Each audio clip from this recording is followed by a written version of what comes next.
termasuk surat-surat Al-Mu'awwidzat. Dan juga kita bahas surat Al-Ikhlas yang saat itu kita bahas juga surat Al-Kafirun. Karena dua surat ini saling berkaitan antara surat Al-Ikhlas dengan surat Al-Kafirun. Karena pada kedua surat ini mengandung makna kalimat tauhid la ilaha illallah. La ilaha, tidak ada ilah, berlepas diri dari kesyirikan, kekafiran. Kemudian kita tetapkan illallah, yaitu surat Al-Ikhlas. Setelah surat Al-Kafirun, setelahnya surat apa? Setelah surat Al-Kafirun, secara urutan surat An-Nasr. Itulah materi kita. Yang pertama, ya, susunan ayat atau surat itu ditentukan oleh Allah dan Rasul-Nya. Atau dalam bahasa tafsir disebut dengan tauqifi. Tauqifi artinya wakaf, berhenti. Karena yang menentukan adalah Allah dan Rasul-Nya. Sehingga urutan surat maupun urutan ayat yang menentukan adalah Allah dan Rasul-Nya. Apakah setiap ayat yang turun di awal pasti letaknya di awal surat? Apakah setiap surat yang pertama kali turun pasti diletakkan di awal surat? Belum tentu. Atau sebaliknya, apakah setiap ayat atau surat yang paling terakhir diturunkan pasti diletakkan di bagian paling akhir? Tidak juga. Itulah makna tauqifi, yang menentukan letak-letaknya adalah Allah dan Rasul-Nya. Dan pasti ada hikmah, ada tujuan yang Allah ingin kehendaki. Maka kenapa setelah surat Al-Kafirun surat An-Nasr? Yang pertama, surat An-Nasr secara artinya adalah pertolongan. Dan surat An-Nasr adalah merupakan surat Makkiyah atau Madaniyah? Madaniyah. Ya. Surat Madaniyah. Karena surat ini turun setelah Rasulullah SAW ada di kota Madinah. Dan surat ini memiliki beberapa nama. Yang pertama An-Nasr. Ini nama tauqifi. Nama yang menamakan adalah Allah dan Rasul-Nya. Dinamakan surat An-Nasr. Pertolongan. Dan ada yang menamakan dengan surat Idza jaa nasrullahi wal fatah. Itu. Nama suratnya ayat pertama. Dan penamaan ini ijtihadi. Kurang jelas? Suara. Gambarnya. Baik. Nah ini. Nama pertama adalah surat An-Nasr. Ini apa? Tauqifi. Yang menamakan adalah Allah dan Rasul-Nya. Nama yang kedua, surat ini dinamakan dengan surat Idza jaa nasrullahi wal fatah. Ayat pertama. Penamaan ini penamaan ijtihadi. Ijtihad. Ulama yang menamakan. Surat An-Nasr juga diberi nama dengan surat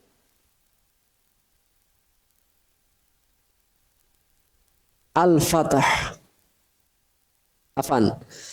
Surat Al-Fatah. Kenapa dinamakan Al-Fatah? Karena disebutkan di dalamnya juga lafaz Al-Fatah. Idza jaa nasrullahi wal fatah. Ini juga ijtihadi. Yang ketiga, yang keempat ya, Afan. Surat ini juga dinamakan dengan surat Wada' atau At-Taudi'. Surat perpisahan. Surat Wada', ada istilahnya haji wada', artinya haji perpisahan. Atau khutbatul wada', berarti apa? Khutbah perpisahan, biasanya kalau wisuda. Atau At-Taudi'. Dan di awal kita sebutkan, sesuatu yang istimewa itu biasanya orang Arab memberi nama dengan nama yang banyak. Karena masing-masing diberi nama karena sifatnya.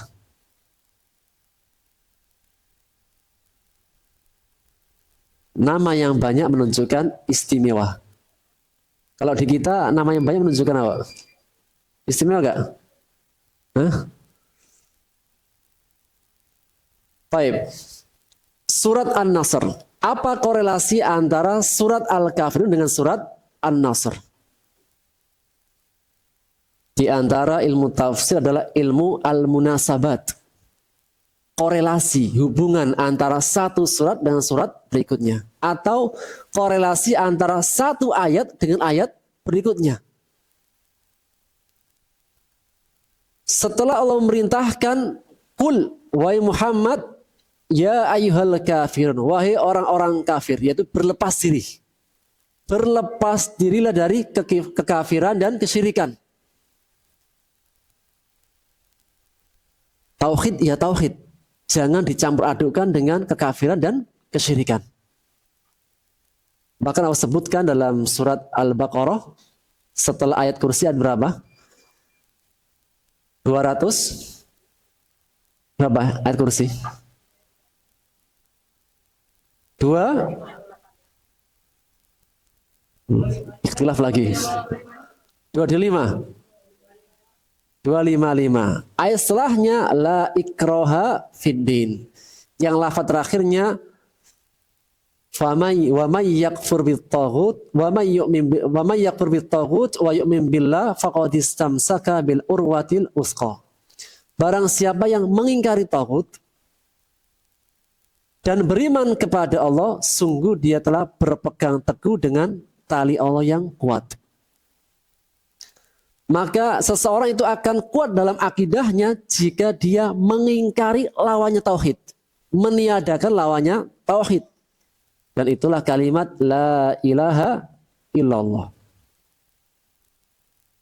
Maka setelah perintahkan kepada Nabi dan umatnya untuk berlepas diri dari kesyirikan dan kekufuran, maka berikan hadiah. Apa hadiahnya? Idza jaa nasrullahi wal fath. Ketika umat Islam berlepas diri dari kekufuran dan kesyirikan, Allah kasih hadiah. Apa hadiahnya? Kemenangan dan pertolongan. Dan menggabungkan ini susah. Menang dan menguasai. Kalau menang saja, belum tentu menguasai. Contohnya, Perang Badar. Ketika menang di Perang Badar, menang. Tapi tempatnya tidak menjadi kuasa. Menang di peperangan Khandaq, atau Perang Ahzab, atau perang-perang yang lain. Menang-menang saja, tapi hak tempatnya tidak menjadi miliknya. Tapi kalau An-Nasr wal Fathah, menang ia, menguasai tempatnya. Maka ketika umat Islam berlepas diri dari kesyirikan, kekufuran, murni bertauhid, Allah baru berikan kemenangan. Ini juga menjadi pesan. Jika umat Islam mau menang, maka apa? Berlepas diri dari kesyirikan dan kekufuran. Murnikan tauhid, murnikan akidah.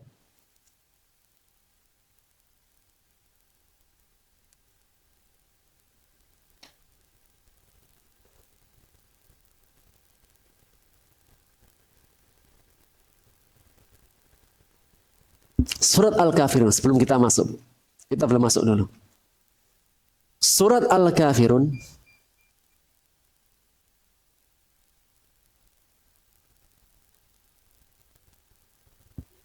ketika turun surat ini,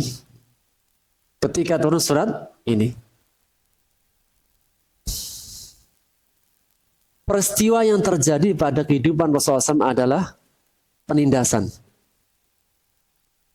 atau diusir dari kampung halamannya. Sehingga Rasulullah SAW berhijrah dari kota Mekah ke Madinah.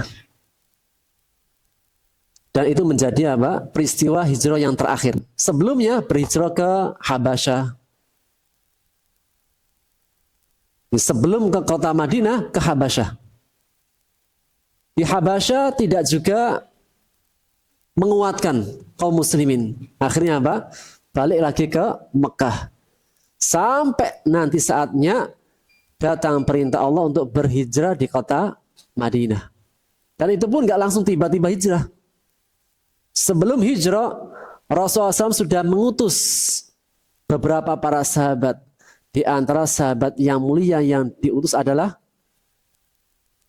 Mus'ab bin Umair. Dan kita ketahui pemuda yang paling ganteng saat itu di kalangan orang-orang Arab dan paling kaya adalah sahabat Mus'ab bin Umair. Yang disebutkan jika Mus'ab lewat, yang lainnya lewat. Jika Mus'ab bin Umar lewat, itu wanginya masih kecium. Tadi apa? Mus'ab lewat sini. Bahkan apa? Disebutkan pembicaraan wanita-wanita gadis-gadis Mekah itu senantiasa tiap hari yang digosipkan, dibicarakan adalah Mus'ab bin Umair. Kaya iya, ganteng iya. Anak bangsawan lagi. Ketika dia memeluk Islam, dia tinggalkan dan bergabung dengan Rasulullah SAW dan para sahabat ke kota Madinah. Dan tadi Bu, dalam dakwah juga harus ada ikhtiar. Iya benar bahwasanya Allah akan memenangkan agamanya, tapi harus ada ikhtiar. Kenapa yang dipilih untuk berdakwah di kota Madinah itu Mus'ab? Karena orang Madinah orang kaya-kaya. Kalau diutus sahabat-sahabat yang miskin nanti minder. Sahabat yang lain siapa? Bilal. Atau sahabat-sahabat yang lain yang level derajatnya itu masih di bawah. Kalau Mus'ab bin Umair, kekayaan sudah dia nikmati. Sehingga ketika berdakwah di hadapan orang kaya, tidak ada namanya rasa malu atau gak enakan. Kalau ganteng, lewat yang lain. Sehingga ketika dia berdakwah, dia lepas. Dan ini pentingnya apa? Ada orang-orang kaya itu yang melahirkan seorang anak pendakwah. Sehingga tidaklah ada rumah yang diketuk pintunya oleh Islam, melainkan ada namanya Mus'ab bin Umair. Dan kisahnya sangat masyhur apa? Ketika beliau wafat di perang Uhud, kain kafannya kalau ditarik ke bawah, kepalanya kelihatan. Kalau ditarik ke atas, kakinya kelihatan. Sampai Umar menangis. Suaranya agak ngebas. Bagaimana? Fat? Kasih tahu ini Fat. Yang masjid. Pak siapa itu? Minta di ini. Suaranya. Suara saya yang ngebas apa seawal?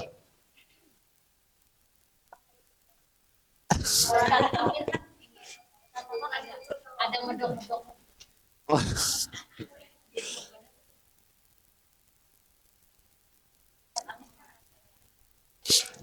Kalau Ustadz Amir orang Arab Mbak Nur. Jadi apa suaranya lantang. Saya Bu, sambil itu ya. Tadi saya mana? Mus'ab bin Umair. Kembali kepada hijrah. Akhirnya Rasulullah SAW itu berhijrah dari kota Makkah menuju kota Madinah. Ditemani oleh Abu Bakar. Yang ketika beliau hijrah, beliau mengatakan, wahai Makkah, Ka'bah. Sesungguhnya tempat yang paling aku rindukan dan aku cintai adalah dirimu. Ka'bah. Seandainya umatku tidak mengeluarkanku darimu, aku tidak pernah keluar. Ini diantara hal yang menegaskan Rasulullah mengajarkan kepada kita cinta negeri, cinta tanah air. Terus mengatakan seandainya umatmu lah yang tidak mengeluarkanku, aku tidak akan keluar dari Mekah, tidak keluar dari Ka'bah. Akhirnya beliau berhijrah di kota Madinah, mendapatkan sambutan yang luar biasa. Kalau diceritakan nanti panjang, saya akan ambil poinnya. Setahun, 2 tahun, 3 tahun berlalu. Para sahabat dan Rasulullah SAW yang setiap harinya itu bisa melihat Ka'bah langsung. Sholat di depan Ka'bah, melihat Ka'bah secara langsung. Kemudian dalam hitungan beberapa bulan dan tahun tidak melihat Ka'bah. Setahun, 2 tahun, 3 tahun, 4 tahun, sampai tahun ke-6. Kira-kira orang kalau punya kerinduan obatnya itu apa? Rindu itu berat. Obatnya apa? Bertemu yang dirindukan langsung. Sampai ke bawah mimpi. Rasulullah SAW bermimpi sedang umrah bersama para sahabat. Muhalliqina ru'usakum la takhafun. Dalam surat Al-Fatah. Allah menegaskan, la tadkhulunnal masjidal harama insyaallah. Sungguh dalam surat Al-Fatah ayat 27. Laqad sadaqallahu rasulahu ru'ya bil haqq. Sungguh Allah telah membenarkan mimpi nabinya, Nabi Muhammad. Apa mimpinya? Umroh bersama para sahabat gundul, tahallul. Baik secara halal maupun qasar. Ketika Rasul mimpi itu gembira sekali diceritakan. Jadi kalau mimpi yang baik boleh diceritakan. Rasulullah mimpi yang baik diceritakan. Kalau mimpi yang buruk diam. Mohon perlindungan kepada Allah. Kalau mimpi yang baik boleh diceritakan. Itu pun apa? Ceritakan kepada orang-orang yang nyaman. Maksudnya tidak mudah iri. Ketika Rasul menceritakan tentang mimpinya sedang umroh, para sahabat langsung bertakbir, Allahu Akbar, ya Rasul, ayo kita umroh. Sehingga beliau umroh di tahun ke-6 bersama para sahabat. Jalan dari Madinah menuju Makkah. Sesampainya di dekat dari kota Makkah ditahan. Tidak boleh umroh. Yang akhirnya dikenal dengan perjanjian Hudaybiyah. Sebelum terjadi perjanjian Hudaybiyah, ada utusan untuk mengadakan perjanjian. Ini menjadi pesan. Jika negeri kaum muslimin berhadapan dengan negeri kaum kafir, maka boleh mengadakan perjanjian. Yang diutus adalah Utsman ibnu Affan. Kenapa yang diutus Utsman bin Affan? Karena Utsman punya banyak keluarga di kota Mekah yang seandainya mereka ingin menjebak, mereka berpikir ulang. Dan qadarullah Utsman ketika balik terlambat. Sampai akhirnya terdengar isu Utsman terbunuh. Hingga akhirnya para sahabat bersumpah setia untuk memerangi orang Quraisy jika memang benar Utsman dibunuh. Itulah yang dikenal dengan Bai'atur Ridwan. Bai'at sumpah mati untuk menumpas orang Quraisy jika memang benar Utsman dibunuh. Qadarullah ternyata tidak. Akhirnya terjadilah perjanjian Hudaybiyah. Di antara perjanjiannya, tahun ini tidak boleh umroh. Kalau mau umroh tahun depan. Yang kedua, genjatan senjata selama 10 tahun. Yang mau masuk koalisinya Muhammad silahkan, yang mau masuk koalisinya Quraisy silahkan. Akhirnya dari poin yang kedua ini, Banu Khuza'ah berkoalisi dengan kaum muslimin Banu Khuza'ah. Adapun Bani Bakrah berkoalisi dengan orang-orang Quraisy. Dan masing-masing punya koalisi. Poin yang ketiga, jika ada orang Mekah datang ke kota Madinah masuk Islam dan belum mendapatkan izin restu dari orang tuanya, wajib dikembalikan ke kota Mekah. Namun jika ada kaum muslimin dari kota Madinah datang ke kota Mekah, tidak boleh dikembalikan. Adil apa enggak? Hah? Adil apa enggak? Tapi disepakati Rasulullah SAW. Disepakati. Dan kaum muslimin marah. Di antara yang paling adalah Umar ibnul Khattab. Ya Rasulullah, kita nggak akan ridho dengan apa? Kehinaan seperti ini. Tapi tadi Bu, Rasulullah itu kalau bicara wahyu. Kalau bicara itu matang, nabi. Kalau orang lain kan mungkin benar bisa salah. Singkatnya Bu, disepakati. Akhirnya Rasul tahallul di tempat tadi. Nggak sempat masuk ke Mekah, kemudian tahallul di tempat dan melakukan umroh di tahun depan.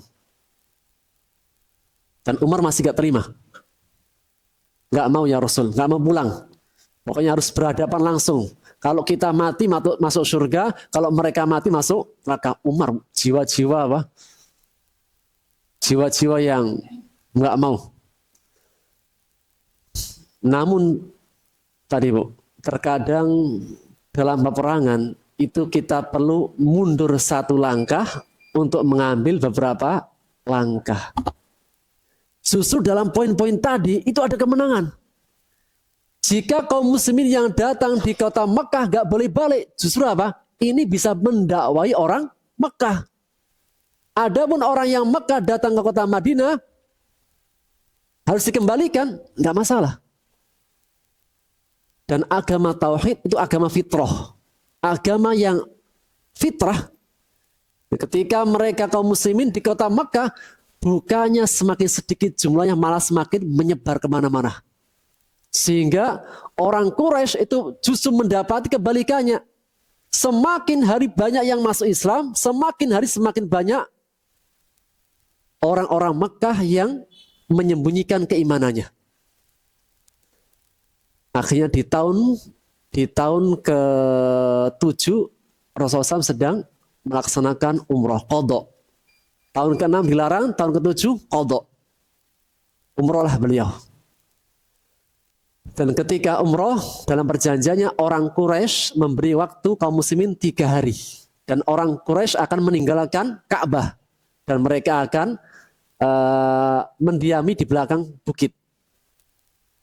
Akhirnya umrohlah Rasulullah SAW dengan para sahabat. Dengan tenang dan nyaman. Kemudian pulang. Dan ketika umroh tadi, Masya Allah, memberikan kesan yang luar biasa. Kesan pertama kali selama 6 tahun.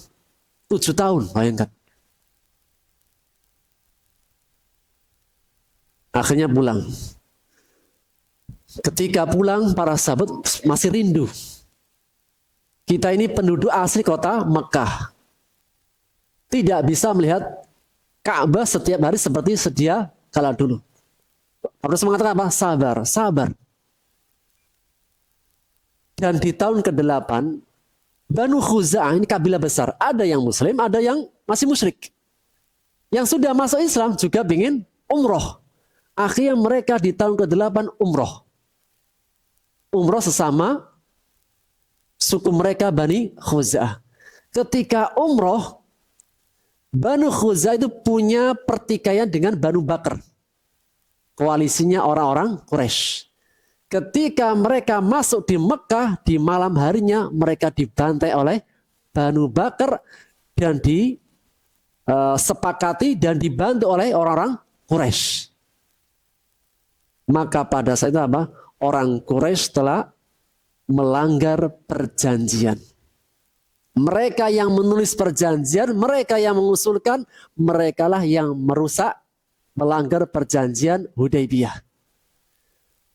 Dan yang masih selamat dari Banu Khuza'ah langsung lari ke kota Madinah, langsung memberitahukan Rasulullah SAW, ya Rasulullah, kami telah diserang oleh siapa? Oleh orang Quraisy dan Banu Khuza'ah. Sedangkan dalam perjanjiannya tidak boleh ada peperangan sesama koalisi. Maka sejak itu apa? Rasulullah mengumandangkan peperangan. Hari ini sudah ada waktunya. Tidak ada lagi. Kita akan menyerbu orang-orang Quraisy, akan menguasai orang-orang Quraisy, merebut kembali Makkah setelah mereka yang memulai merusak perjanjian. Dan itulah firman Allah dalam surat Al-Fatah, Inna fatahna laka fatham mubina, dan ayat seterusnya. Dan surat Al-Fatah itu turun ketika Rasulullah SAW pulang dari umrah yang pertama ketika dilarang. Tahun berapa? Yang dilarang ke-6. Jadi ketika Rasulullah pulang itu turun surat Al-Fatah.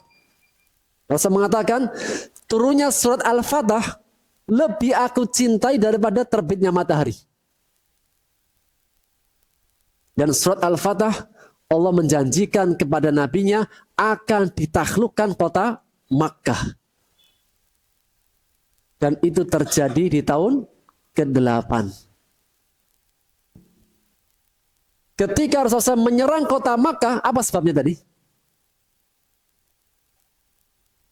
Yang melanggar siapa? Quraisy. Mereka yang menawarkan perjanjian yang isinya kalah kaum muslimin. Dan mereka sendiri yang merusak perjanjian itu. Dan sesungguhnya sepanjang perjalanan tarikh, kaum muslimin senantiasa menepati janji. Kapan kaum muslimin akan maju? Setelah mereka orang yang kafir, orang musyrik, mereka yang merusak perjanjian itu. Dan di antara sebabnya adalah ditaklukkannya kota Makkah di bulan Ramadan. Fathu Makkah ditaklukkan oleh Rasulullah SAW di hari ke-10 dari bulan Ramadan tahun ke-8 Hijriah atau 630 Masehi. Jadi peperangan merebut Fathu Makkah, merebut Makkah itu bulan apa? Ramadan. Jadi Ramadan itu bukan orang untuk berlemah-lemahan. Justru Ramadan itulah apa? Hari menaklukkan Makkah. Jadi siapa bilang apa? Dengan puasa itu lemah. Enggak. Justru bulan Ramadan itulah apa? Hari menaklukkan kota Makkah. Di hari ke-10 dari bulan Ramadan. Tahun 8 Hijriah. Ingat Bu ya. Ditaklukkannya Makkah tahun berapa? 8 Hijriah. Dan ditaklukkannya Makkah, ini orang Quraisy pada menunggu-nunggu.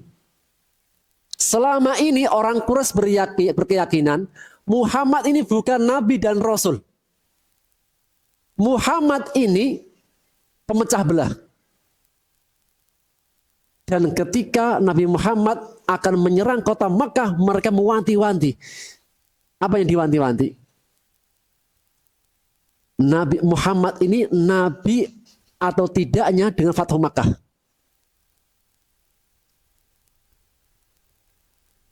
Yang punya Ka'bah siapa?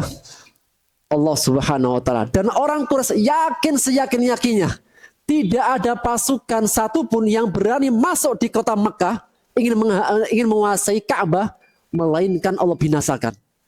Seperti kisahnya Ashabul Fil. Ashabul Kahfi jauh. Di antara kisah Ashabul Fil ketika Raja Abraham membawa pasukan gajah masuk di kota Mekah.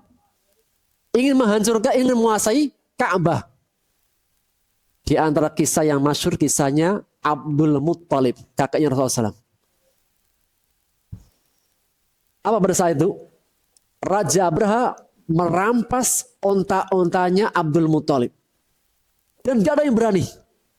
Kemudian semua orang pada mengungsi keluar dari Mekah, meninggalkan Ka'bah, kecuali Abdul Muthalib. Dia mendatangi Raja Abraha. Ketika datang, sangkanya Abraha, dia datang ngajak damai. Tapi ketika Abdul Muthalib datang, yang justru yang dia minta ontanya. Akhirnya ketawa dia. Makanya Raja mengatakan, heran saya sama orang Arab ini. Ka'bah yang mereka agung-agungkan, nggak mereka tolong, justru datang minta ontanya. Namun apa perkataan Abdul Muthalib? Dia mengatakan, innani ana rabbul ibil. Sesungguhnya aku adalah tuannya onta-onta. Tuan, pemilik. Wa inna lil baiti rabban yahmih. Dan ingatlah sesungguhnya rumah itu punya pemilik yang akan menjaganya sendiri. Kalau aku tuannya onta, aku yang menjaga membela onta. Tapi rumah itu ada penjaganya sendiri yang akan menjaganya. Maksudnya siapa? Allah Subhanahu wa taala. Akhirnya apa? Raja Abraha semakin geram, akhirnya diberikan onta-ontanya, maju.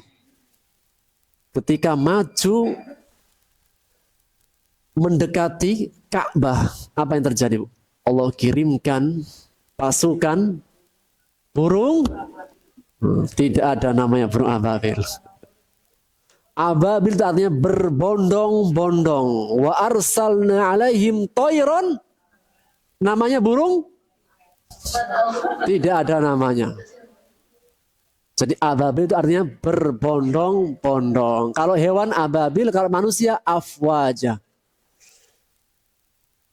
Datanglah burung-burung melempari batu-batu kepada mereka, akhirnya seperti kayak daun yang dimakan ulat. Itu hancur semau. Tidak ada satu pasukan pun yang berani melukai kesucian Ka'bah, melainkan Allah binasakan. Sehingga orang-orang Quraisy masih terngiang-ngiang. Ini Muhammad benar enggaknya apa? Dibuktikan dengan Fathu Makkah. Jika Muhammad dan pasukannya berani mendekati kota Makkah dan bisa menguasainya, berarti benar Nabi. Kan tidak mungkin apa? Allah berikan Ka'bah kepada orang yang gak sukai. Dan ternyata benar. Tanggal 10 Ramadan di tahun 8 Hijriah, Makkah ditaklukkan oleh kaum muslimin. Dan di antara kisah yang sangat masyhur, kisahnya Bilal bin Rabah. Bilal bin Rabah, muadzinnya Rasulullah SAW. Ketika sudah menguasai Ka'bah, Mekah, maka Rasul perintahkan Bilal untuk mengumandangkan adzan sebagai syiar tauhid. Hanyalah yang besar Al-Akbar Allah. Ketika mau naik Ka'bah, dan Ka'bah itu berapa meter? Tingginya? Lumayan ya. Kalau dipanjat langsung nggak bisa. Dan Rasul mengatakan, wahai Bilal, kumandangkan adzan di atas Ka'bah sebagai bentuk kemenangan ahli tauhid. Ketika mau naik Ka'bah nggak bisa. Karena Ka'bah tinggi. Meskipun Bilal sudah tinggi besar, tapi tidak juga sampai ke Ka'bah. Akhirnya di hadapan Rasulullah SAW ada Abu Bakar, ada Umar. Dan sahabat-sahabat yang menyaksikan Fathu Makkah, di antara Abu Bakar masih hidup. Umar masih hidup. Adapun Hamzah tidak menyaksikan. Di menangnya kaum muslimin, ada orang-orang kaum muslimin yang tidak menyaksikan. Hamzah, Mus'ab, dan yang sebagainya. Maka Rasul mengatakan, wahai Abu Bakar dan Umar, merunduklah. Dan itu disaksikan oleh semua orang Quraisy. Ini apa? Abu Bakar, bangsawannya orang Quraisy. Umar, tahulah Umar. Umar itu apa? Panglimanya orang Quraisy. Diminta Rasul merundukkan dirinya. Kemudian dinaiki oleh siapa? Bilal bin Rabah, Abu Sufyan, dan yang lainnya yang menyaksikan ini tidak pernah terjadi di sejarah kami. Ada seorang budak hitam legam, tidak bernilai, menaiki punggungnya siapa? Orang istimewa dari kami, Abu Bakar dan Umar. Ini tidak pernah terjadi. Kemudian Bilal bin Rabah menaiki di atas punggung Abu Bakar dan Umar dan naik di atas Ka'bah. Di antara pemandangan apa? Pemandangan yang Abu Sufyan mengatakan, gila nih apa Bilal. Seorang budak berani naikin apa? Seorang bangsawan. Tapi dalam fenomena Ibu menggambarkan Islam itu semuanya di hadapan Allah sama. Kemudian Bilal naik di atas Ka'bah dan mengumandangkan adzan Allahu Akbar dan seterusnya. Itulah hari kemenangan kaum muslimin, Fathu Makkah di tanggal 10 Ramadan. Ketika ditaklukkan Makkah, Rasulullah dan para sahabatnya langsung apa? Sujud syukur. Merendahkan diri di hadapan Allah Subhanahu wa ta'ala. Dan itulah firman-Nya, idza jaa nasrullahi wal fath. Apabila telah datang pertolongan Allah dan kemenangan, yaitu Fathu Makkah. Wa ra'aitan nasa yadkhuluna fi dinillahi afwaja. Dan engkau melihat manusia berbondong-bondong masuk ke dalam agama Allah.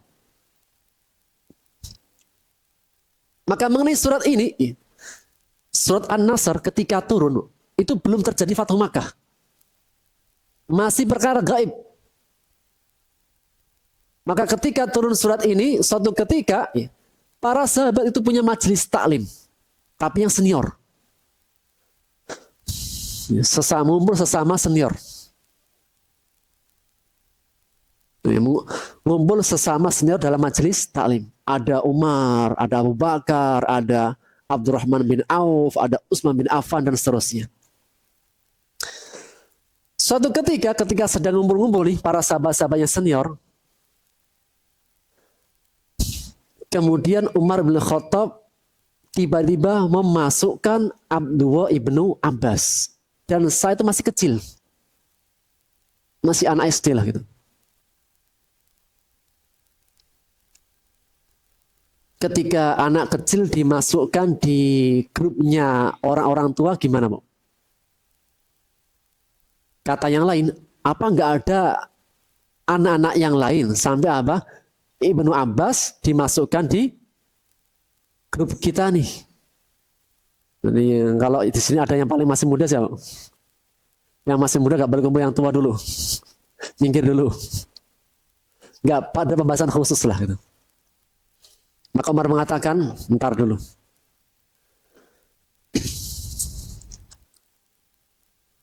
Ntar dulu. Umar langsung bertanya, wahai sahabat, gimana pendapat kalian dengan turunnya surat An-Nasr? Kira-kira itu apa? Apa pesannya? Apa isinya? Kata sahabat yang lain, ya nanti jika dikasih kemenangan, pertolongan, akan masuk Islam banyak orang. Dan hampir semua sahabat itu memandang atau berpendapat seperti pendapat pertama. Akan ada kemenangan kaum muslimin dan nanti banyak yang masuk Islam. Kemudian Abdullah ibnu Abbas ditunjuk oleh Umar. Wahai ibnu Abbas, apakah seperti yang dikatakan mereka? Ibnu Abbas berpendapat enggak, lain.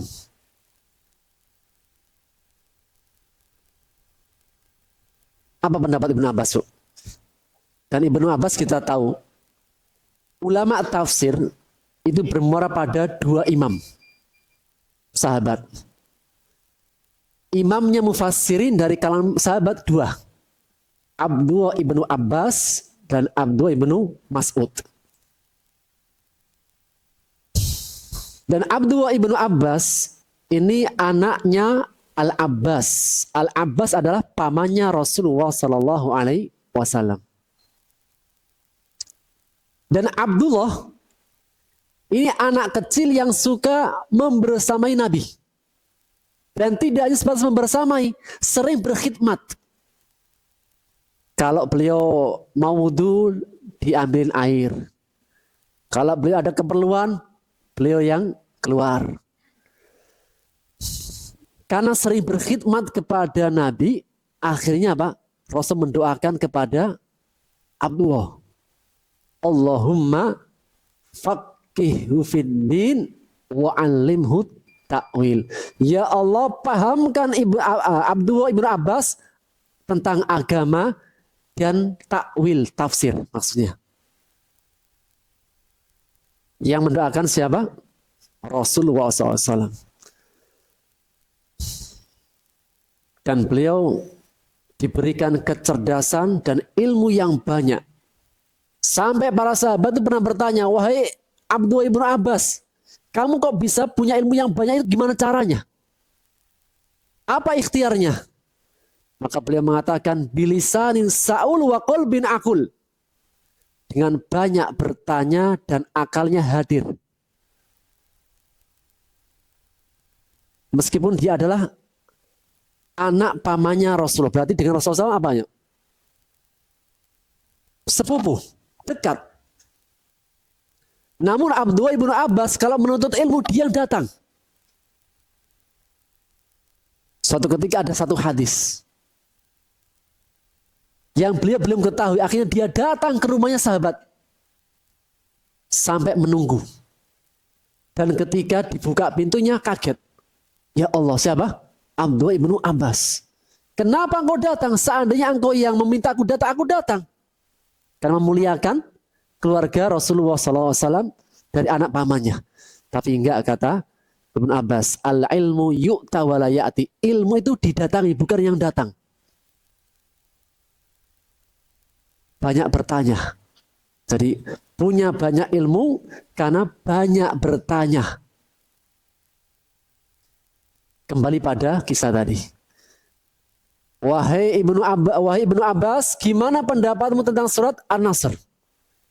Maka beliau mengatakan, demi Allah, sesungguhnya surat An-Nasr memberikan pesan tentang dekatnya ajal Rasulullah Sallallahu Alaihi Wasallam. Langsung terdiam semuanya para sahabat. Kenapa? Sedih apa senang, Bu? Kan dapat Fatu Makkah. Jadi rasanya surat An-Nasr di hati para sahabat itu senang-senang sedih. Dan sedihnya itu lebih besar. Kan tidak ada ujian terberat yang paling dialami para sahabat seperti ujian wafatnya Rasulullah Sallallahu Alaihi Wasallam. Sampai ketika meninggal SAW dan diisukan mata Rasulullah SAW wafat, Umar tuh nggak bisa. Yang bilang Rasulullah meninggal, saya penggal kepalanya. Diam engkau. Sampai akhirnya datang Abu Bakar As-Siddiq. Dan tidak ada yang bisa melunakkan hati Umar kecuali siapa? Abu Bakar.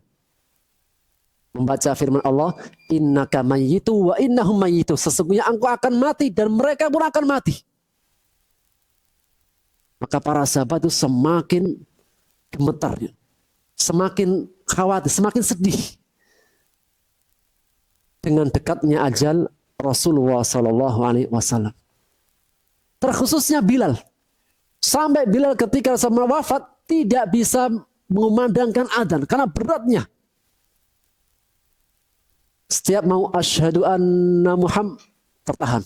Gak bisa melanjutkan adzannya. Dan sahabat yang sering dengan Rasulullah siapa? Bilal. Setiap kali waktunya dia mengatakan as-salah ya Rasulullah. Keluar Rasulullah baru iqamat.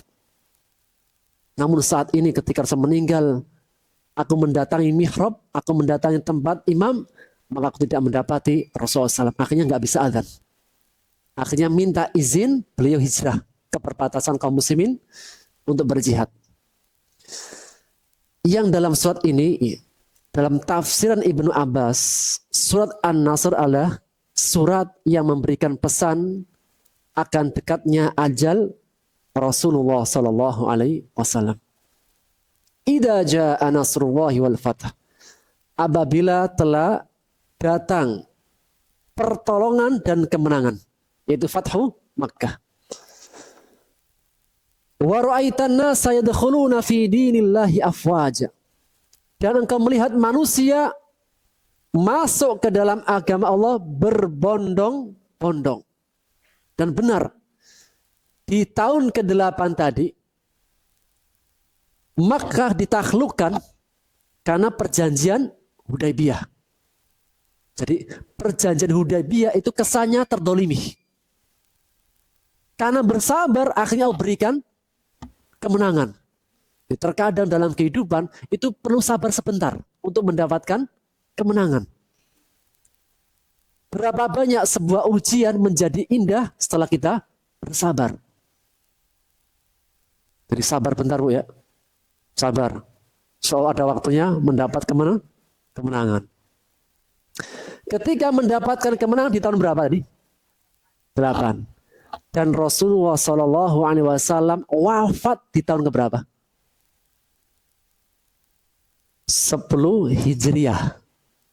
Jadi Rasulullah SAW menjadi seorang nabi di umur 40. Berdakwah selama 23 tahun.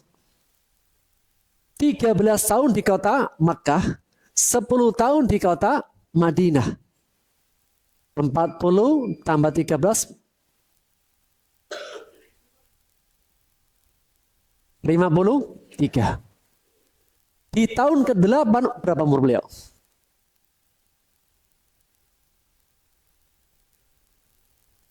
Di tahun ke-8 61. Ya kan? Kan tadi ditaklukkan kota Makkah di tahun ke-8 Hijriah. Rasulullah 40 tahun menjadi seorang nabi, 13 tahun berdakwah di Mekah, kemudian 10 tahun di kota Madinah.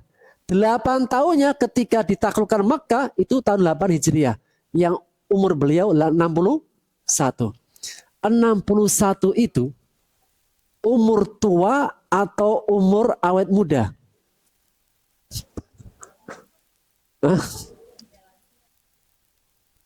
Yang sudah umur 60, 61 di sini tidak usah diangkat tangannya, Bu. Saya sudah tahu.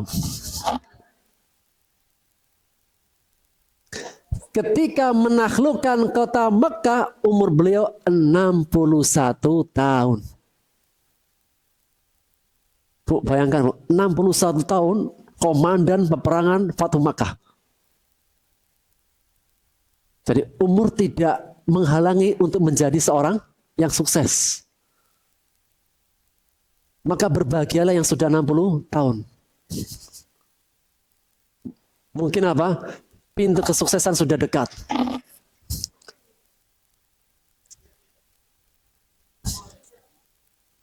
Sukses punya anak, sudah punya cucu, dan seterusnya. Dan ketika turun surat An-Nasr,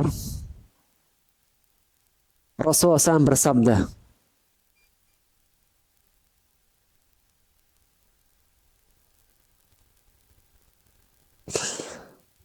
dalam hadis yang diriwayatkan oleh Ahmad dalam musnadnya dari sahabat Abu Hurairah radhiyallahu an, ia mengatakan,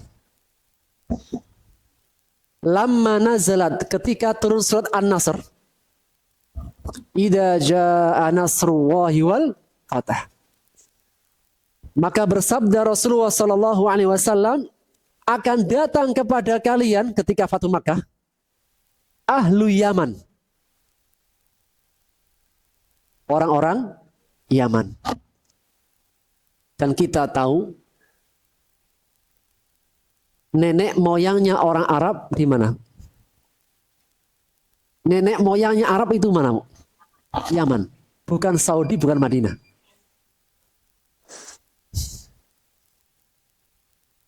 Bahkan Nabi Muhammad pun itu Arab murni atau campuran? Hah? Campuran. Campuran Arab kabilah Jurhum dengan nasabnya Ismail. Ismail Arab atau bukan? Bukan. Kipti. Kipti ya. Bani Israel. Bukan Bani Israel. Anaknya Nabi Ibrahim. Kalau Bani Israel adalah Ishak. Dan Nabi Ibrahim alaihissalam punya 2 anak. Pertama, Ismail. Dari ibunda seorang Arab. Siapa? Hajar. Hajar Arab. Hajar adalah hadiah dari raja saat itu yang pernah menangkap Ibrahim dan Siti Sarah. Kemudian ketika Siti Sarah dilepaskan, dikasih hadiah Hajar, seorang budak Arab. Kemudian kemudian Sarah menghadiahkan Hajar kepada Ibrahim biar punya anak keturunan. Akhirnya punya anak beneran. Namanya Ismail. Kemudian Ismail dan Hajar Allah perintahkan Nabi Ibrahim untuk memindahkan Ismail dan Hajar di Wadin Mubarak, lembah yang gersang, yang tandus, yang Allah muliakan. Di mana itu? Ka'bah. Jadi Ibrahim bukan Arab. Anaknya pun bukan. Anaknya apa? Keturunan siapa? Hajar. Separuh Arab, separuh ya. Ya mirip-mirip kayak Amir lah. Arabnya udah Arab separuh-separuh. Yang nantinya akhirnya apa? Ismail menikah dengan kabilah Jurhum.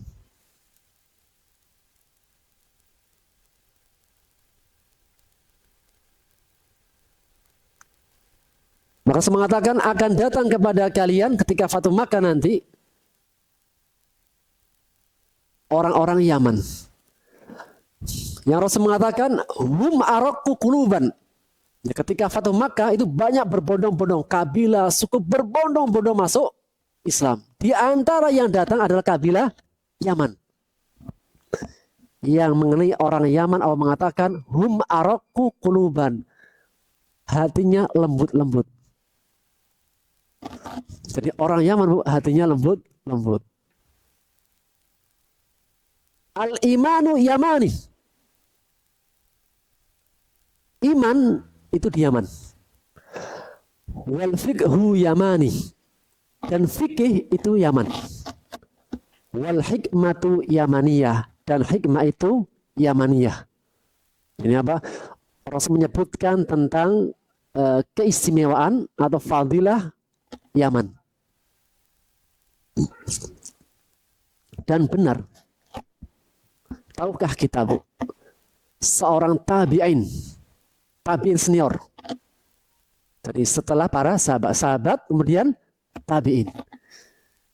Di antara tabi'in yang disebutkan namanya dan doanya mustajab. Rasul mengatakan, kelak nanti akan datang seseorang namanya Uwais Al-Qurani. Jika datang ke kota Mekah, wahai Umar, mintalah doa. Kepada siapa? Uwais Al-Qurani. Orang mana, Bu? Yaman. Kenapa harus minta doa kepadanya? Rasul mengatakan, inna lahu umman wa biha barrun. Karena dia punya ibunda. Seorang ibunda yang dia sangat berbakti sekali. Kisahnya itu gimana? Di tahun ke-8 banyak utusan. Semua orang yang masuk Islam itu pengen melihat wajah Rasulullah. Bu, kita bisa bayangkan. Seandainya Rasulullah masih hidup, Ibu pengen datang ke kota Madinah. Pengen ketemu nggak, Bu? Hah? Pengen ketemu nggak? Ayo, sama-sama nanti. Jadi apa? Jangankan yang di Indonesia paling ujung Asia. Demikian juga orang Yaman. Maka orang pada datang ke kota Madinah ingin melihat Rasulullah SAW. Di antaranya Uwais. Cuma Uwais pada saat itu dia punya ibu yang dia harus merawatnya. Jadi ada dua keinginan. Ingin datang menemui Rasulullah SAW biar melihat. Sedangkan dia punya seorang ibu. Dan ibunya tidak mau ditinggal. Karena sayang cintanya anak tak tergantikan yang lain. Meskipun didatangkan seorang ART, tetap tidak selembut seperti anaknya sendiri. Enggak mau. Akhirnya Uwais mengutamakan ibunya.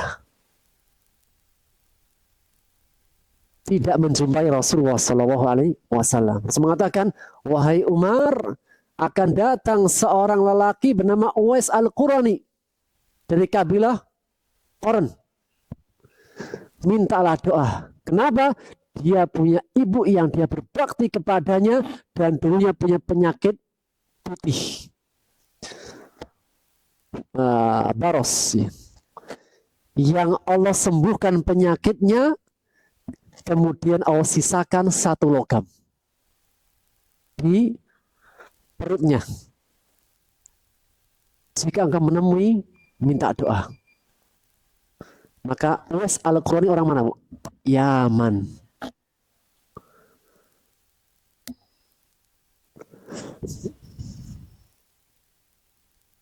Kembali kepada ayat. Kalau kisah Uwais Al-Qurani di pertemuan yang akan datang.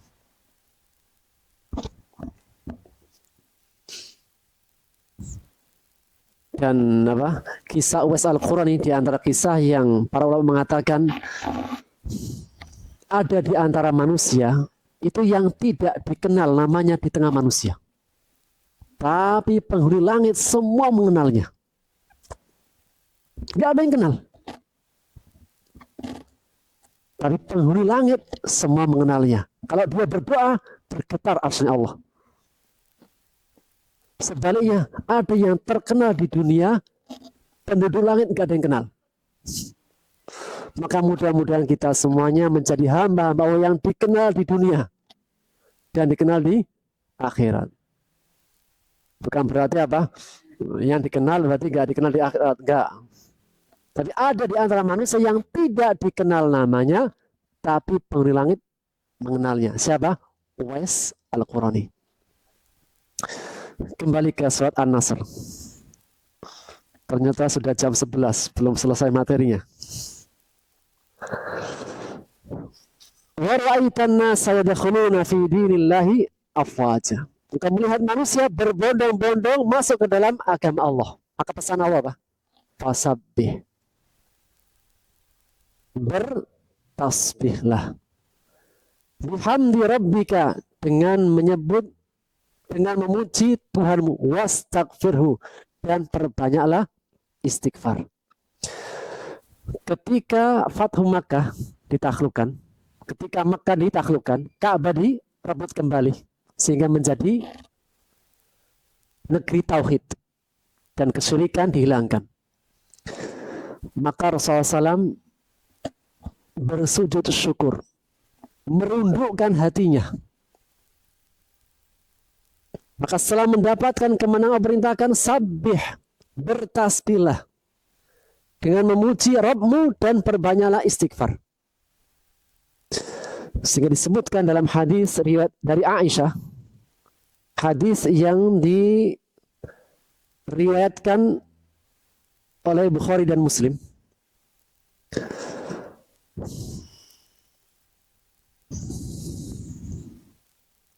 Aisyah mengatakan, dialah Rasulullah Sallallahu Alaihi Wasallam senantiasa memperbanyak doa dalam sujud dan rukuknya dengan doa subhanakallahumma rabbana wa bihamdik Allahumma firli. Ketika kapan? Ketika beliau menaklukkan Mekah.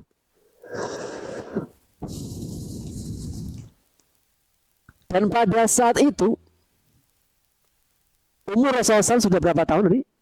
61 tahun. Sehingga ketika sudah umurnya 61 tahun sudah senja, maka beliau memperbanyak dalam rukuk dan sujudnya dengan doa subhanakallahumma rabbana wa bihamdik Allahumma gfirli. Kalau biasanya subhana rabbiyal a'la, subuhun kudus, dan beberapa redaksi dalam rukuk dan sujud. Tapi setelah di umur 61 tahun dan setelah Fathu Makkah, kata Aisyah, yang sering dibaca Rasulullah SAW adalah subhanakallahumma rabbana wa bihamdika Allahumma gfirli dalam rukuk dan sujudnya.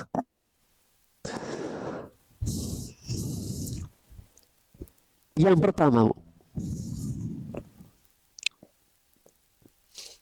ketika Rasulullah mendapatkan kemenangan, maka perintah Allah adalah istighfar dan tasbih. Setelah mendapatkan kemenangan, maka justru perintah Allah adalah menundukkan hati, bersikap tawadhu. Seakan-akan setelah mendapatkan kemenangan justru merasa bersalah. Sehingga dalam tadabbur dari ayat ini disebutkan dalam kitab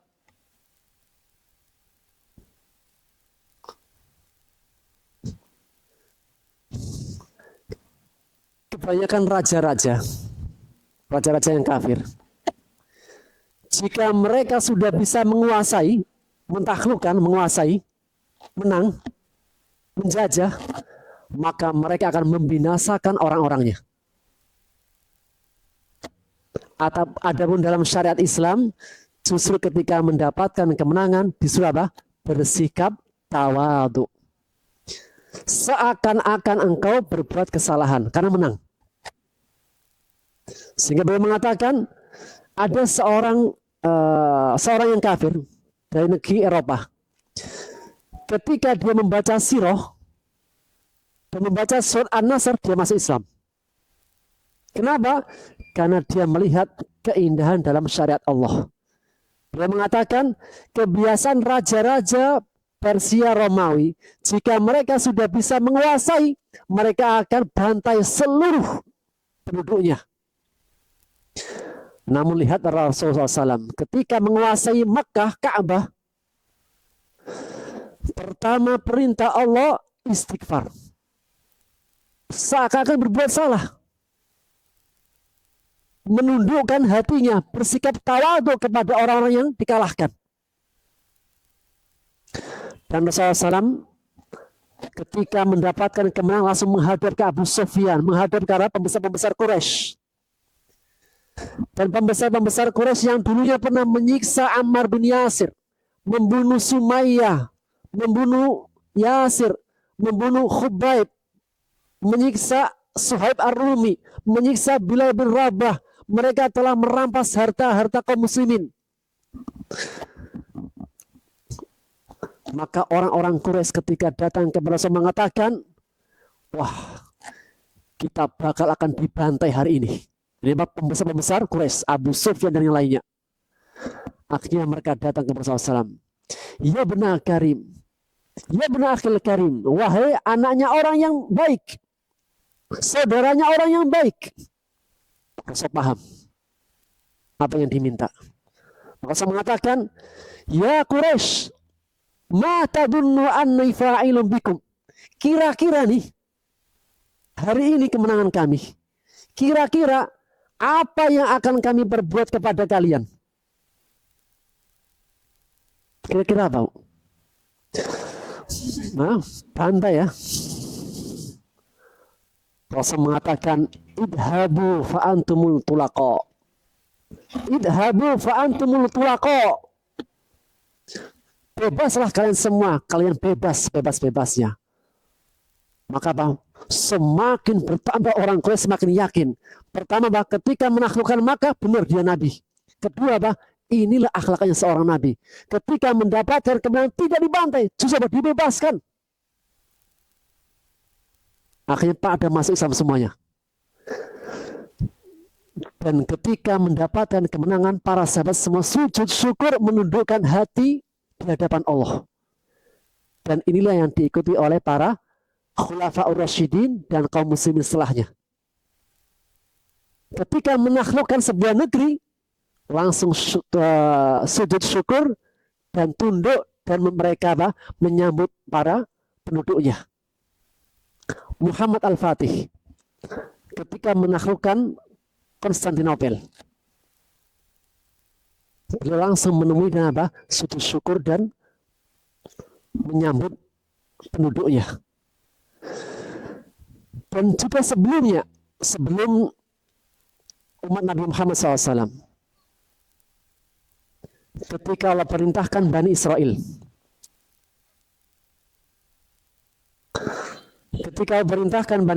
untuk menaklukkan Baitul Maqdis. Ini kisahnya apa? Di zaman Nabi Musa. Dalam surat Al-Baqarah ayat 58. Wa'id kulna dukhulu hadhil qaryah. Dan ketika kami berfirman, masuklah ke negeri ini Baitul Maqdis. Masuklah, fakulu minha syi'tum ragadan, makanlah sepuasnya. Masuk untuk menguasai.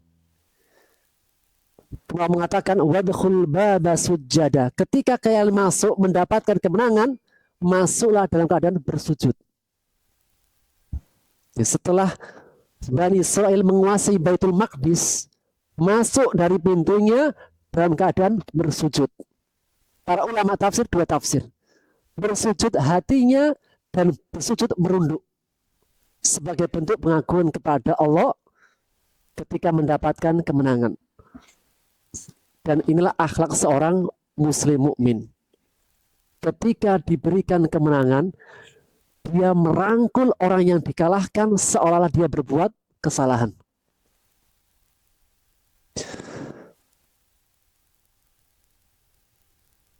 Misal perlombaan, lomba apa? Contoh nih, Mas Aba. Ini sisi pesannya. Contoh, kita mengadakan lomba hafalan Quran. 10 peserta. Kemudian semuanya kalah, satu yang unggul mendapatkan juara 1. Maka apa? Jika dia mentadaburi surat An-Nasr, maka sikapilah seperti Nabi. Ketika dia menang, maka apa? Dia merangkul yang kalah dan minta maaf. Kenapa? Karena sudah bisa mengalahkan. Biasanya kalau mendapatkan kemenangan gimana, Bu? Nah, kalau mendapatkan kemenangan gimana aja? Misalnya apa? Si A, si B ini berantem. Kemudian A menang. Maka apa?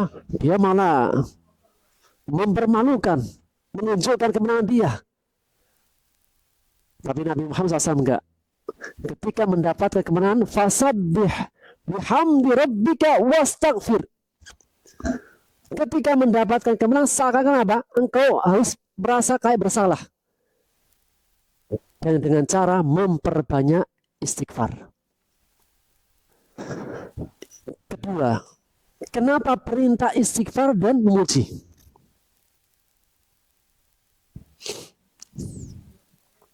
Sebagainya tadi Aisyah mengatakan ketika Rasul menaklukkan kota Makkah dan usia beliau sudah 61 tahun, diminta memperbanyak istighfar dan tasbih. Yang pertama, Bu, apa bedanya istighfar dan tasbih? Apa bedanya? Istighfar minta ampun, tasbih itu artinya. Apa pesannya? Istighfar saat dosa. Kalau berbuat dosa, apa Bu? Alhamdulillah istighfar. Istighfar.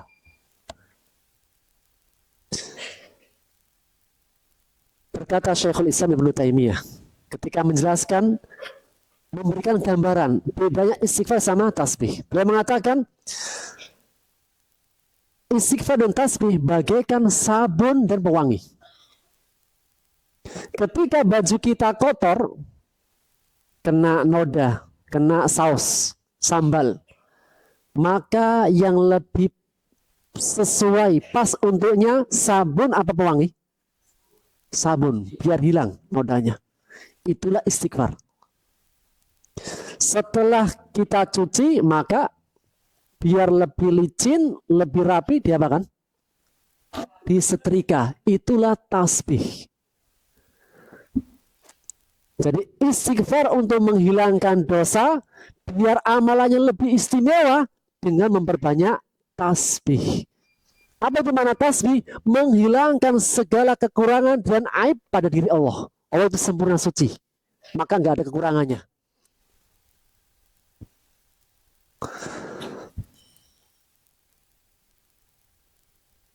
Sehingga ketika seseorang itu apa? Ingin dihapus dosa-dosanya dengan istighfar.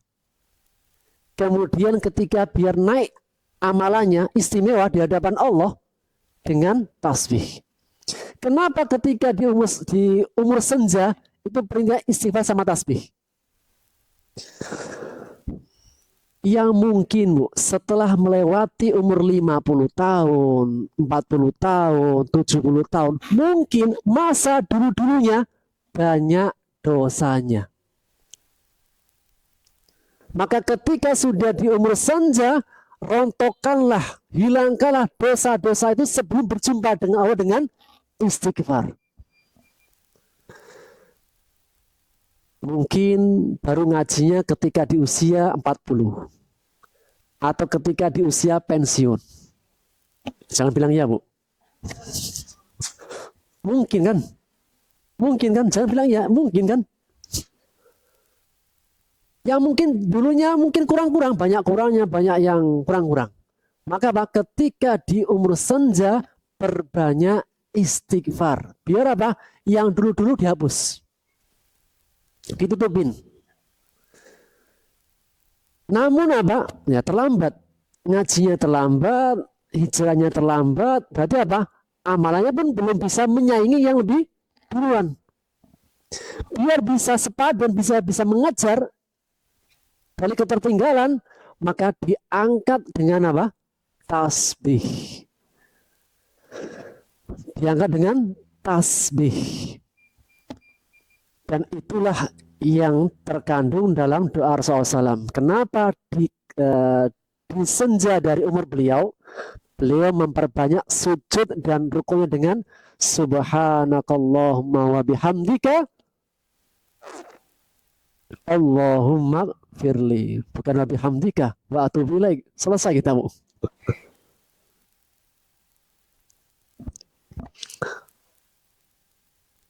Sehingga jika ditanya, amalan apa Ustadz untuk di orang yang senja, untuk yang tua-tua ini? Perbanyak istighfar dan tasbih.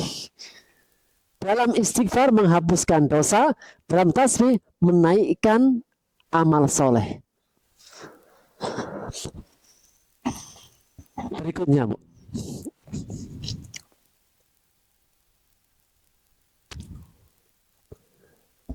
Ketika Rasulullah SAW di umur usia 61 tahun, maka apa? Allah perintahkan untuk memperbanyak istighfar dan tasbih. Hal ini menegaskan agar Nabi Muhammad dan umatnya ketika sudah di usia senja lebih dekat dengan Allah. Semakin tua, semakin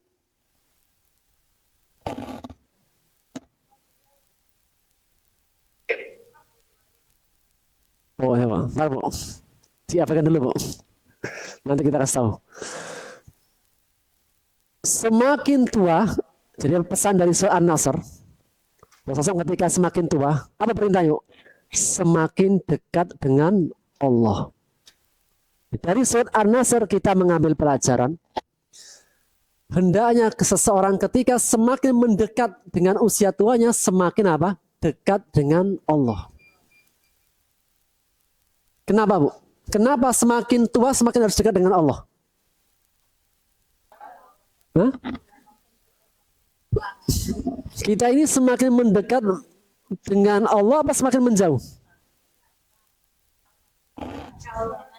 Yang lebih dekat hari esok hari kemarin. Bu, yang lebih dekat dengan kita nih hari esok apa hari kemarin?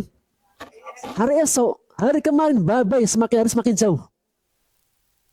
Hari kematian kita, hari perjumpaan kita semakin dekat.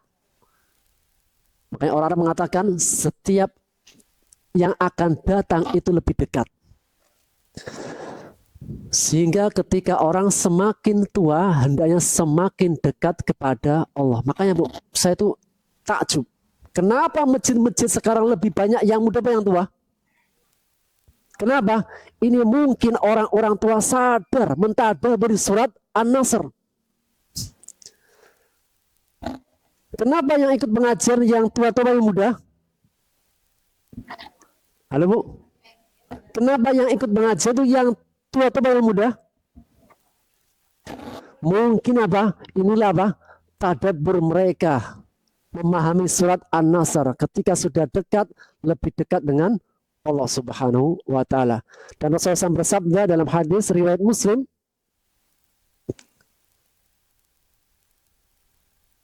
dari sahabat Sahal bin Sa'ad, beliau bersabda, innamal a'malu bil khawatim, sesungguhnya amalan tergantung pada penutupnya.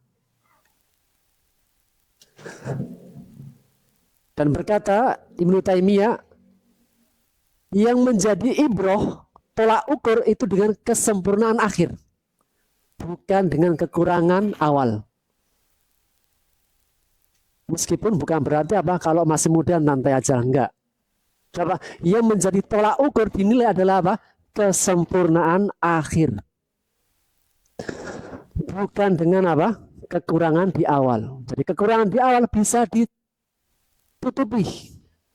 Dengan apa, Bu? Menyempurnakan akhir. Misalnya nih, Bu, datang di majelis taklimnya disepakati jam berapa, Bu? Jam 8. Ternyata jam 8 nggak bisa datang. Jika kekurangan terdapat di awal, maka minimal apa? Datang jam 11, ikut mendengarkan, selesai pulang. Kenapa? Innamal a'malu bil khawatim. Amalan tergantung pada penutupnya. Bukan berarti boleh terlambat lagi, Bu. Ini bukan nyindir ya, cuma pelajaran kita pas pada saat itu gitu kan pembahasannya.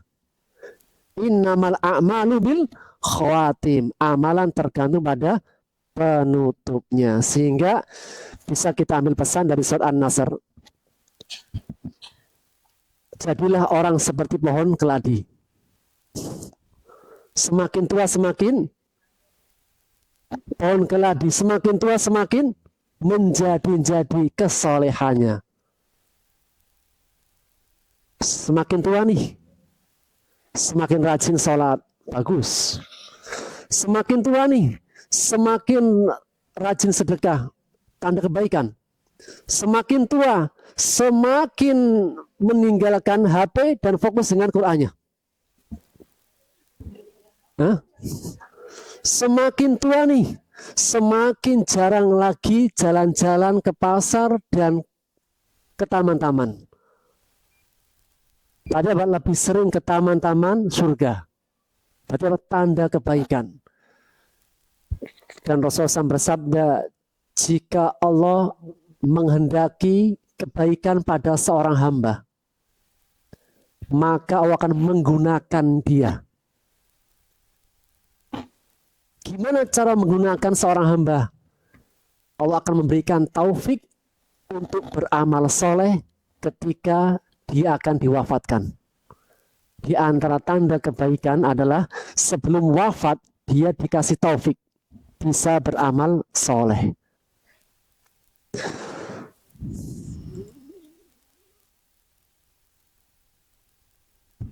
Innahu kana tawwaba. Sesungguhnya dia Allah maha penerima taubat. Sebagai penutup ya, Allah dan maha penerima taubat, suka dengan apa? Hambanya yang bertaubat. Di antara bentuk taubat, gak usah nunggu ketika berbuat dosa. Kita bisa bertobat kenapa, Bu? Karena kurang, merasa kurang. Dan semaksimal-maksimalnya kita berbuat kebaikan ada kekurangannya, Bu. Sebaik-baiknya kita jadi orang baik ada gak kekurangannya? Ya, jangan bilang banyak, Bu, ada saja. Sebaik-baiknya Ustadz ada gak kekurangannya? Jangan bilang banyak, Bu, ada orangnya soalnya. Dan itulah firman Allah dalam surat Fussilat ayat 6. Surat Fussilat ayat 6. Surat Fussilat ayat 6. Saya bacakan artinya. Katakanlah, sesungguhnya aku adalah manusia seperti kalian, yang diwahyukan kepadaku bahwasanya Tuhan kalian adalah Tuhan yang esa. Setelah perintah tauhid, Allah mengatakan beristiqomalah di atas kebaikan dan perbanyak istighfar. Ini ayat menarik, Bu. Setelah berbuat kebaikan disuruh berbanyak istighfar. Kira-kira, Bu, biasanya kalau kita selesai kebaikan, hamdalah apa istighfar? Hamdalah seharusnya kan. Tapi ayat ini enggak. Setelah engkau istiqomah di atas kebaikan, perbanyak istighfar. Kata Ibnu Rajab Al-Hambali mengatakan, kenapa setelah berbuat baik diperintahkan selesainya dengan istighfar? Karena semaksimal-maksimal kita berbuat kebaikan pasti ada kekurangannya. Karena kesempurnaan hanya milik Allah. So, sebaik-baiknya menjadi istri soleha ada gak kekurangannya dengan suami? Hah? Ada gak? Beneran nih? Sesoleh-solehnya seorang suami ada kekurangan kepada istri? Sebutkan coba. Maka kata para ulama, sebaik-baik penutup amal soleh adalah istighfar. Oleh karenanya ini menjadi pesan. Setelah selesai salat, assalamualaikum. Assalamualaikum. Hamdal apa istighfar? Alhamdulillah selesai salatnya. Salat tarawih. Salat tarawih. Enggak, tetap mau salatnya panjang, salatnya cepat, selesai salam, bacanya mau istighfar. Kenapa tidak hamdalah? Tadi sekhusyuk-khusyuknya kita salat khusyuk, ingin khusyuk, pasti ada kekurangannya. Oleh karenanya, sebaik-baiknya materi yang sudah disiapkan, selesai materi, bacanya apa? Subhanakallahumma wa bihamdika asyhadu an la ilaha illa anta astaghfiruka wa atubu ilaik. Assalamualaikum warahmatullahi wabarakatuh. Ini namanya ilmu langsung amal nih. Jadi nanti kalau pulang minta maaf sama yang bersangkutan. Kenapa? Banyak kekurangannya, Mas. Oke, Bu, demikian yang bisa kita ambil faedahnya. Kelas ya? Ya. Enggak ada kan? Nah.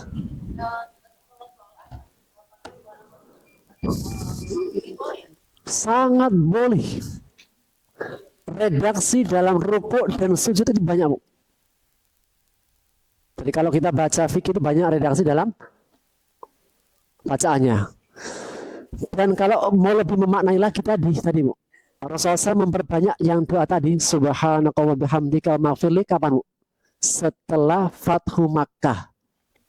Ketika Fathu Makkah umurnya berapa? 61 tahun.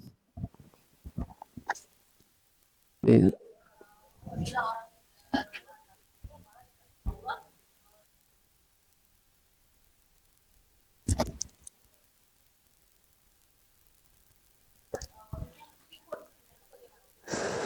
Jika pikun maka rufi al-qalam, penanya diangkat. Tadi sebelumnya. Jadi apa? Jika sudah di usia senja, ternyata qadar Allah takdirkan pikun. Maka bagi orang pikun, pena diangkat, tidak tulis sebagai dosa. Namun apa? Yang dinilainya sebelum pikun.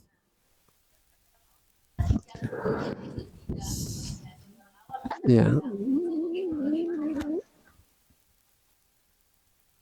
Urusannya dikembalikan kepada Allah. Makanya ini ada sebuah ungkapan yang indah.